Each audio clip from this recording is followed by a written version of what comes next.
Would you look at this pile of paper that I have to read here?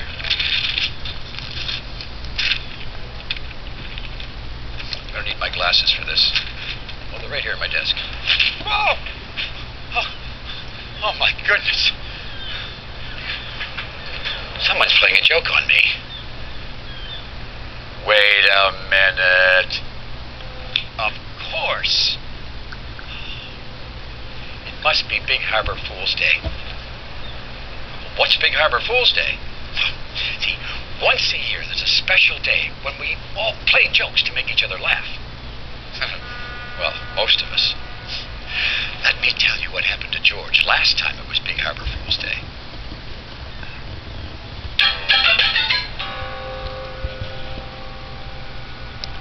Early one morning, the tugs were sound asleep at the Great Ocean Tug and Salvage Company dock when the town clock began to toll. Time to wake up, tugboats, it was chiming. We slept too long, shouted Theodore. We're late for the morning work meeting, exclaimed Emily. Late, grumbled Poduk. How could this happen? Quickly, the tugs gathered round the dispatcher's dock. Hank was so sleepy and startled, he bumped right into George. Oops! Hey, what's going on? Said George. We're late for work, said Theodore. I'm never late for work, groaned George. Oh, this is terrible. Big Harbour Fools, shouted the dispatcher. He was wearing silly pop-out glasses. You mean, said Poduk, we didn't sleep too long? I told the town clock to wake you up early, said the dispatcher, laughing merrily. It's Big Harbour Fools Day, shouted Theodore excitedly. We almost forgot, smiled Emily. It's our favorite day of the year, hooted Hank.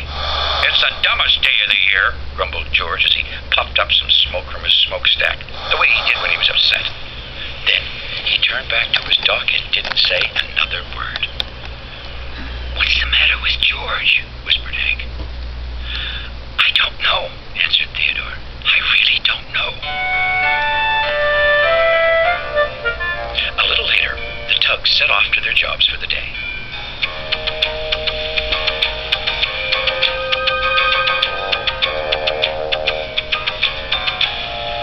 Theodore, Hank, and George went to bring Shelburne the sea barge into the harbor. Shelburne had a big load of tanks, all filled with bubble bath.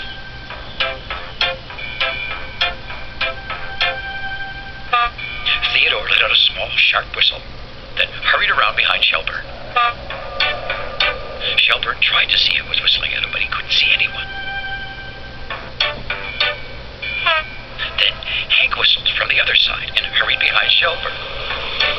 Once again, Shelburne tried to see who was whistling. That's funny, he said. There's no one there. Well, Hank started laughing, and Theodore laughed too. Big Harbour Fools, they both shouted and tooted their whistles, and everyone had a good laugh. Let's get to work, frowned George. We're wasting time. Sorry, George, said Theodore. It was just a joke. For Big Harbour Fools Day, added Hank. Can we get to work now? Repeated George. He scowled and buttoned onto Shelburne, blowing up some more smoke. Theodore, did we do something wrong? Said Hank. George just doesn't like today, said Theodore. But I don't know why.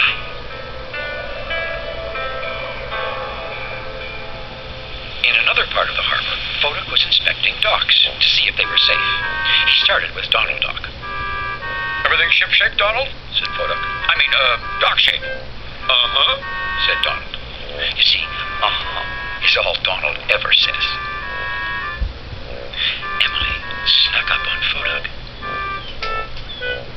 then hurried away with a smile as wide as a whale. Poduk didn't see the big sign Emily had put on his back. It said, "Honk at me, loud." Poduk hurried off to inspect the next dock. Philip and Fillmore, the ferry twins, honked loudly at him. Rebecca, the research vessel, blew her horn. What's going on? Wondered Poduk. Why is everybody honking at me? And even Northumberland honked. Emily could hardly wait to see what would happen next. Fodak floated along, inspecting docks, and everywhere he went, everyone honked and tooted